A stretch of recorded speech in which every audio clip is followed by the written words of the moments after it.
Hello everyone, आप लोगों का बहुत बहुत स्वागत है my YouTube channel Naimuddin law classes में। और हम भारतीय न्याय संहिता पढ़ रहे हैं। भारतीय न्याय संहिता में हम अध्याय 2 दंड के विषय में पढ़ रहे हैं और उसमें आज हम आ गए हैं। पिछली वीडियो में हमने धारा 4, धारा 5, धारा 7 पढ़ लिए थे। बीच की धाराएं कोई बहुत ज्यादा महत्वपूर्ण नहीं है, इसलिए हम आज ये जो महत्वपूर्ण 2 धाराएं हैं इनको पढ़ेंगे, धारा 11 और धारा 12।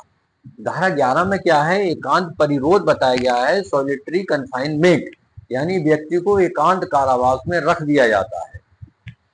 तो उसमें एक ये बताया गया है कितने महीने के लिए रखा जाता है, और धारा 12 में एकांत परिरोध की अवधि बताई गई है।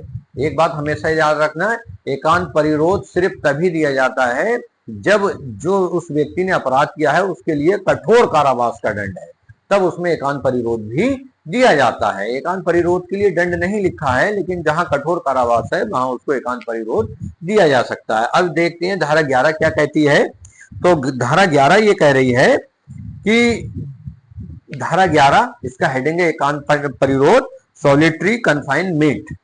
जब कभी कोई व्यक्ति ऐसे अपराध के लिए दोषसिद्ध ठहराया जाता है जिसके लिए न्यायालय को इस संहिता के अधीन उसे कठिन कारावास से दंडादेश करने की शक्ति है, तो न्यायालय अपने दंडादेश द्वारा आदेश दे सकेगा कि अपराधी को उस कारावास के जिसके लिए वह दंडादेश किया गया है किसी भाग या भागों के लिए कुल मिलाकर 3 मास से अधिक नहीं होंगे, निम्न मापमान के अनुसार एकांत परिरोध में रखा जाएगा।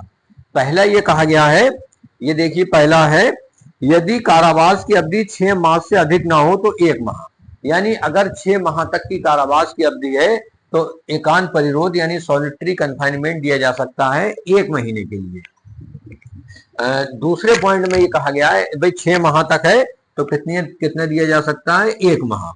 दूसरे पॉइंट में कहा गया है यदि कारावास की अवधि 6 माह से अधिक हो और 1 वर्ष से अधिक ना हो तो 2 माह से अनाधिक का समय, यानी 6 माह से अधिक है किंतु 1 वर्ष से कम है तो कितना दिया जा सकता है, 2 माह तक का। और तीसरा पॉइंट यह कहा गया है कि यदि कारावास की अवधि 1 वर्ष से अधिक हो तो 3 माह से अनाधिक, या और 3 माह से अधिक तो दिया ही नहीं जा सकता, यानी 1 वर्ष से अधिक है तो अधिकतम कितने ये दिया जा सकता है, 3 महीने का एकांत परिरोध दिया जा सकता है। अब दूसरी धारा पर आते हैं, धारा 12। धारा 12 क्या कहती है उसको समझ लीजिए। एकांत परिरोध की अवधि, यानी एकांत परिरोध का दंडादेश के निष्पादन में ऐसा परिरोध किसी भी दशा में एक बार में 14 दिन से अधिक नहीं होगा। एक बार में यह बताया गया है कि एक बार में ये 14 दिन से अधिक नहीं होगा, यानी अधिकतम जैसे मान लीजिए अगर 3 माह का भी है तो इकट्ठा 3 माह का नहीं देंगे, एक बार में 14 दिन का देंगे, फिर 14 दिन का रेस्ट दे देंगे। इस तरह से एकांत परिरोध की सजा दी जाती है। तो जो कोई व्यक्ति भारत में एकांत परिरोध के दंडादेश के निष्पादन में ऐसा परिरोध किसी दशा में भी एक बार में 14 दिन से अधिक ना होगा। साथ ही ऐसे एकांत परिरोध की कला विधियों के बीच में उन कला विधियों से अन्योन्य अंतराल होंगे, और जब दिया गया कारावास 3 माह से अधिक हो तब दिए गए संपूर्ण कारावास के किसी एक मास में एकांत परिरोध 7 दिन से अधिक नहीं होगा। यदि 3 माह का है तो कितना होगा, 7 दिन का, 7 दिन से अधिक नहीं होगा। साथ ही एकांत परिरोध की कला विधियों के बीच उन्हीं कला विधियों से अन्योन्य अंतराल होंगे, यानी फिर रेस्ट दे दिया जाएगा। तो इसको एक बार फिर से समझ लेते हैं। एकांत परिरोध है किस धारा में, धारा 11 में एकांत परिरोध बताया गया है।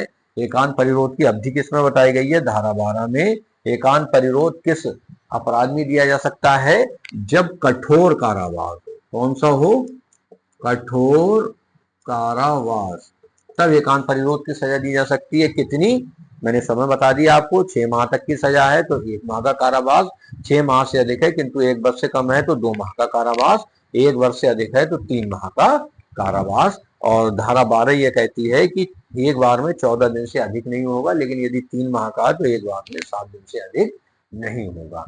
तो ये एकांत परिरोध है, प्री में बहुत पूछा जाता है, बहुत महत्वपूर्ण है, याद रख लीजिए कि एकांत परिरोध किस धारा में है, तो धारा 11 में। धन्यवाद।